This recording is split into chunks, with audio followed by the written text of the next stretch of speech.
με τη μεγάλη δημοκρατική λαοθάλασσα, με τη μεγάλη συγκέντρωση εδώ απόψε, στέλνουμε το μήνυμα καθαρό και ηχηρό.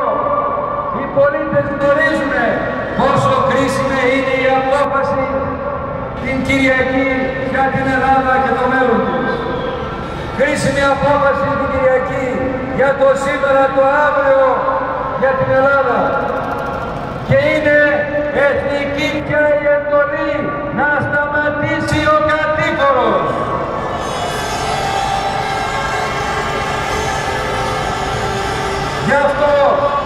Γι' αυτό εμείς το ΠΑΣΟΚ κάνουμε την αμφισβήτηση συμμετοχή, κάνουμε την απογοήτευση θετική δράση, κάνουμε τη δημιουργία, τη διαμαρτυρία δύναμη δημιουργίας, κάνουμε την άρνηση δύναμη αλλαγής, δίνουμε στην χώρα κυβέρνηση υπεύθυνη, σοβαρή, αξιόπιστη,